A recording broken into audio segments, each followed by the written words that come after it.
But let's get into the main event of tonight's show, sir. The most dangerous game. Georgia's not hunting a human being, but I think, like you kind of prefaced at the start of the show, everyone knows those Alabama and Texas games in Athens are going to be most likely College game day. If Georgia's season goes well, both of those will be College game day. I lost my train of thought there. What was I saying? Talking about Georgia and Alabama. Yes, the ticket prices. Huge. Oh, yeah. The ticket prices alone tell you that those are the biggest games of the season. It's just insane what it's costing just to get the worst seat in the house. But I got to be at one of them. So I don't know. I don't know what I'm going to do, but I'll have to do something. I went to Georgia for 4 years. I haven't been to a game in the stands since I was a sophomore because I was doing red and black the whole time. Oh, look at this guy. I want to be with like 90,000 of my best friends again. There you go. Yeah, and the atmosphere for those games is just going to be insane. But so I think those are the easiest games for like the most that everyone is circling on their schedule. So outside of those, and you can give me a couple if you want, but like just what's the first game you think of that's the most dangerous game on Georgia's schedule outside of Alabama and Texas? Ole Miss, because I'm still scarred from the game last year.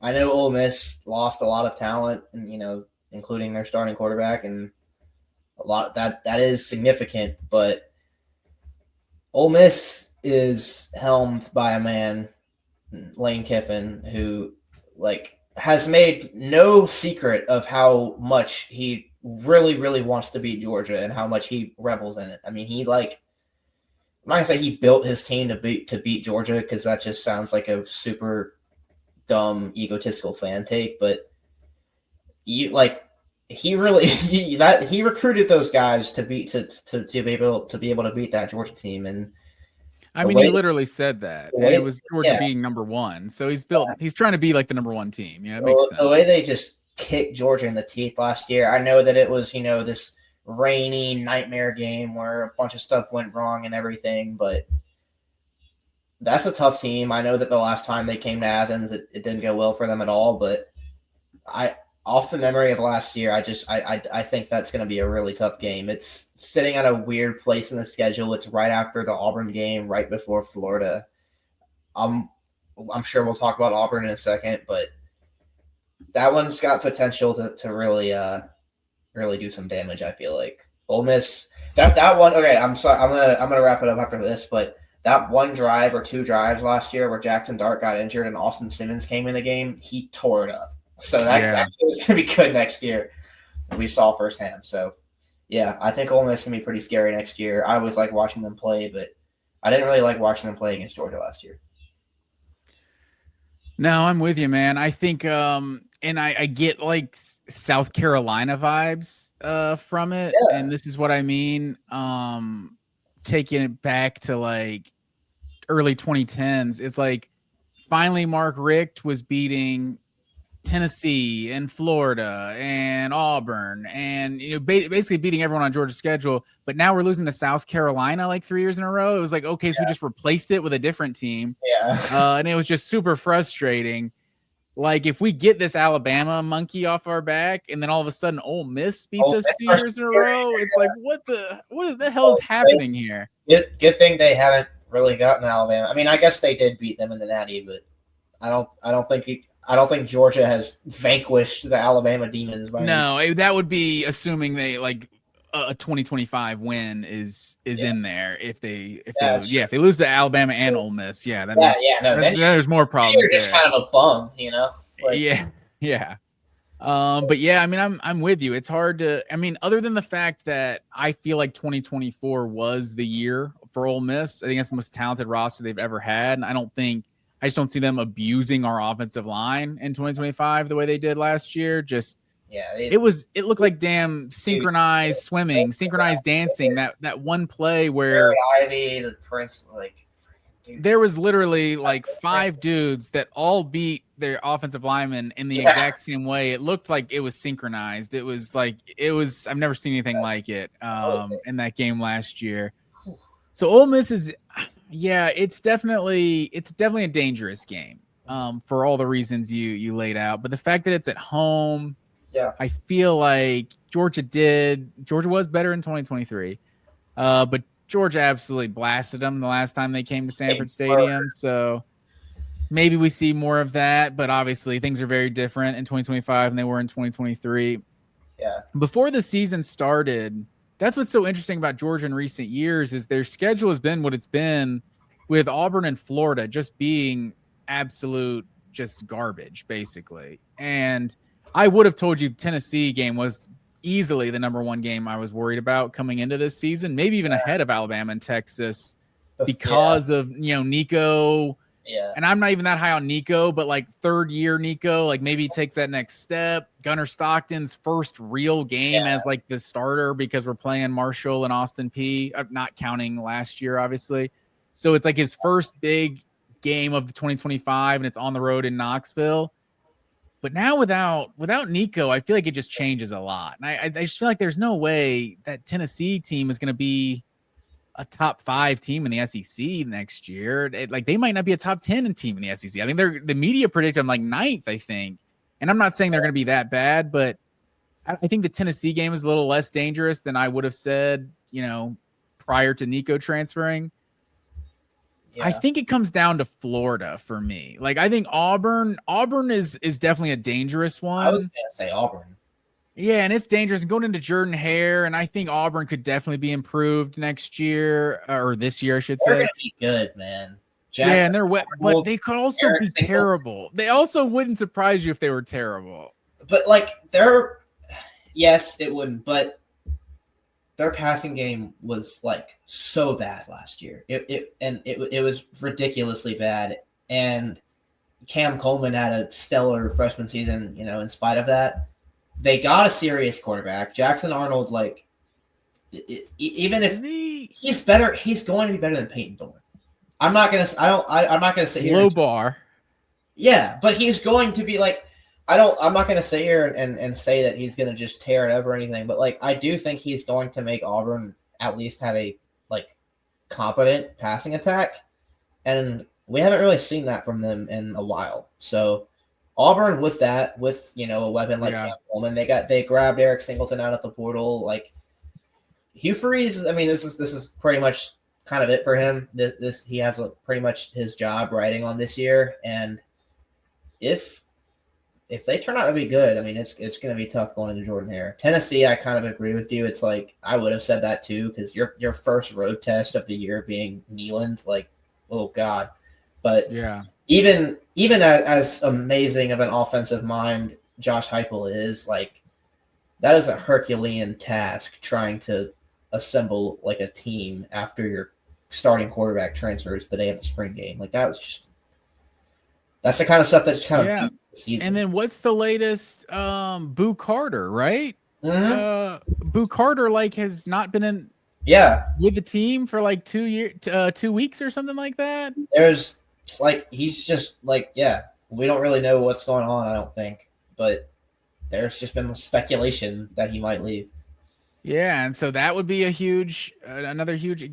Tennessee came and pay guys to come to Knoxville. They all won out.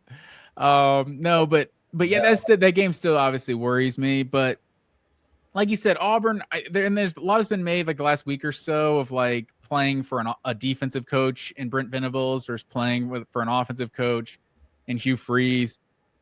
And obviously the weapons, and what Oklahoma went through that period last year where legit they're top 5, 6 wide receivers were all injured. It was insane. Yeah. So maybe Jackson Arnold is a lot better than he appeared to be in 2024. And I think that's what it's going to take for Auburn to be good. Maybe just having a better supporting cast just makes him better. Yeah. I'm still not sure. I wouldn't be surprised if Auburn won. I feel like I probably would be surprised if Auburn won 9 games. If they won 8 games, I wouldn't be surprised. If they won 4 games, I probably wouldn't be surprised. I don't know. Auburn just feels like the most bipolar program. If 9 games would be a pretty great season for considering where they've been at lately. I mean, that'd be huge. Yeah, I could. I mean, I kind of agree. Like this could just not work at all, and the bottom could just fall out, and Hugh Freeze could get fired in November. But I think Auburn's gonna be better than they were last year. Like I just do think that. Yeah, and I think they should. They always give Georgia a tough game, and Jordan Hare especially. Like that's never a game you can that Georgia can ever just sit back and relax through. Like that's the Deep South's oldest rivalry. Like Auburn always shows up for that game.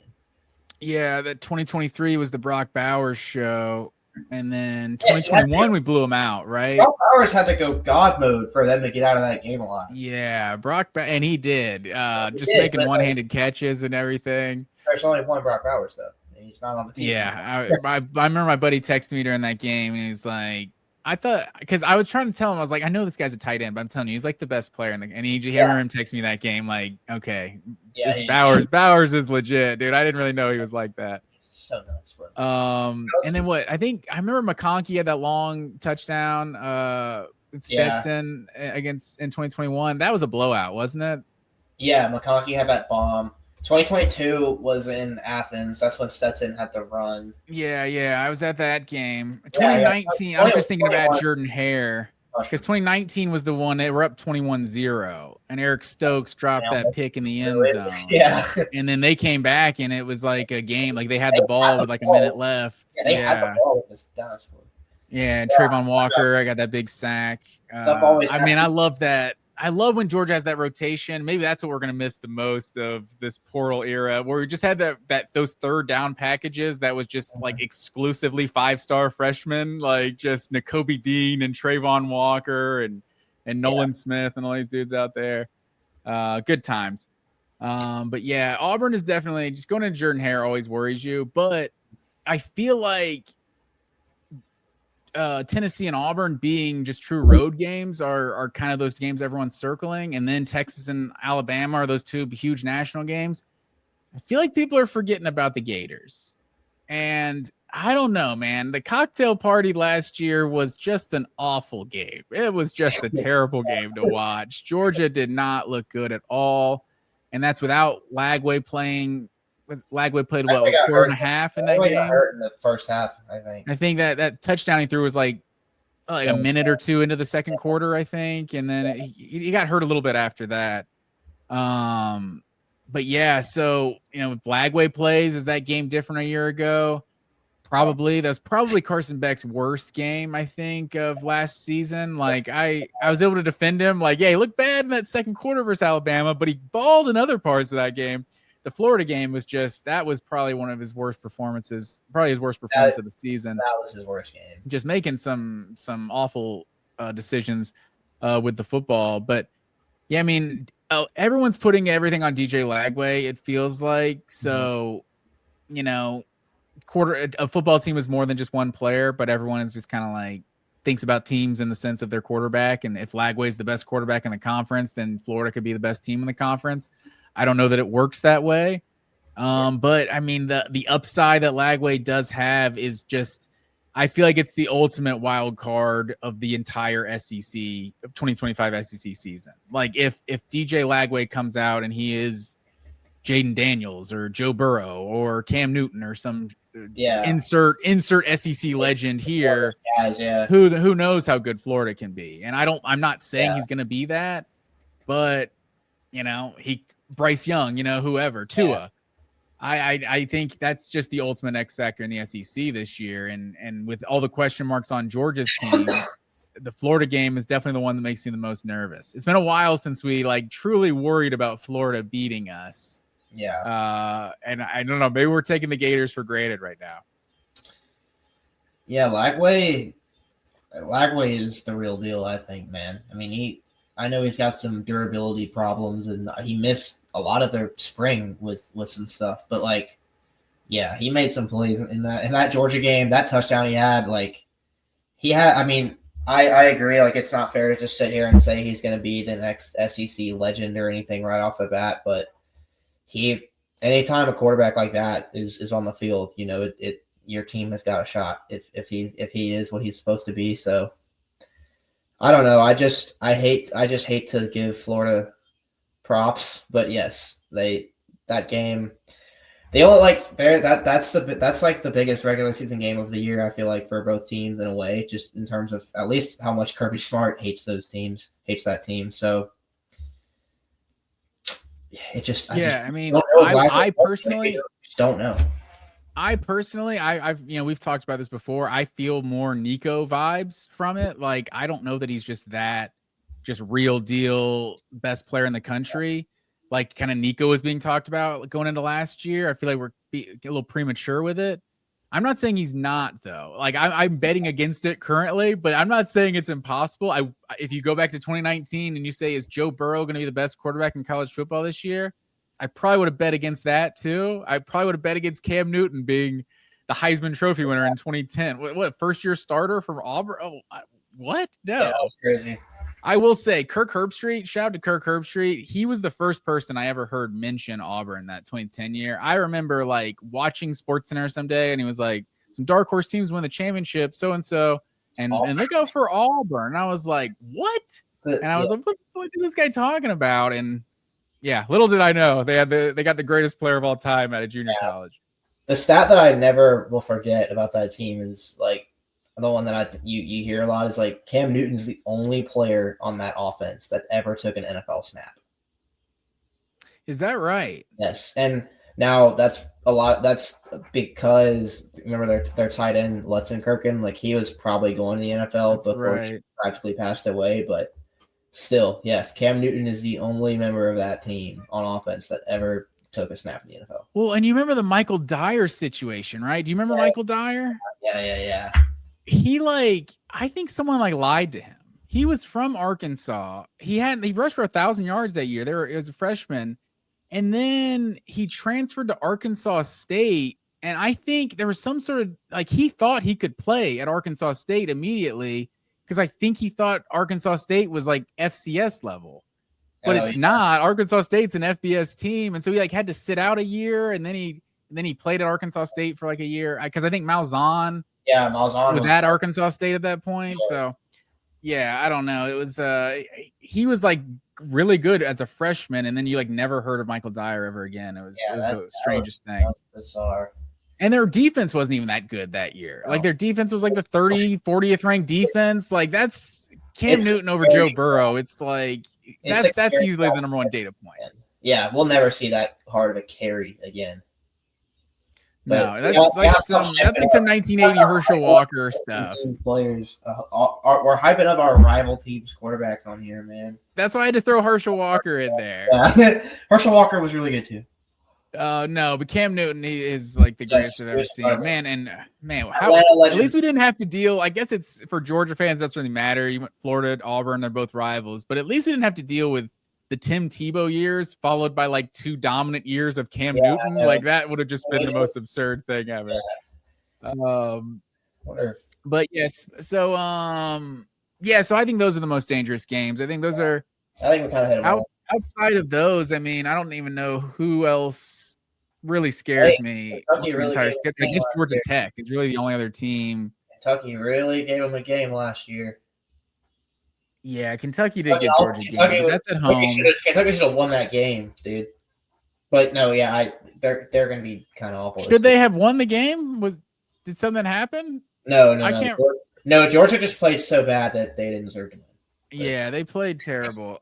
Because Arian Smith had the 2 big fumble recoveries, right? Didn't he have a huge one in that Kentucky game? And he had the one in the SEC championship down near the goal line. And then you go on the road at Mississippi State. Mississippi State was a game in 2022 for the first half. Mississippi State was a game last year. I mean, Georgia played awful in that game, dude. They did, but it was like a 31-10, and they kind of came back or something, didn't they? I feel like they were up ended up with 30 points. Yeah. It was 40. Was it 42-35 or something like that? What was the score? I think it was more than that. Was it 41-31? Yeah, that's.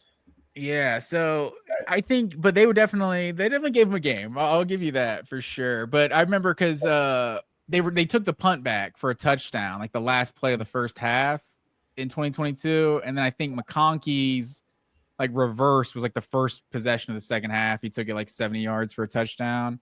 And then I think they kind of blew them out after that. In 2022, what was 20? Was that 2022? Yeah, that's 2023, right? Wait, no, am I getting confused? No, 2022. Yeah, 45-19 was the final score. Yeah, I mean, all of the rivalry games could be pretty good games this year. I think Auburn, Florida, Georgia Tech, and of course like Alabama and Texas are rivals now. The only rivalry game that I feel like the team just is kind of not by no fault of their own, really. They're just kind of a little doomed is Tennessee just because of that whole situation. But like Georgia could drop one of these games in this year that they haven't dropped in a while. I'm not saying I think they, but I think it's more possible going into this year than it ever has because we just don't know as much about this Georgia team as we usually do going into the year. Yeah, like, I mean, I think some naysayers would say, oh, Georgia got good at the same time their rivals got bad, like with Florida and Auburn. It's like, that's probably not the reason Georgia got good, but it's not nothing. It didn't hurt Georgia to go undefeated in the regular season. Yeah, it's not like the reason why Georgia's been so dominant, but like it definitely helped.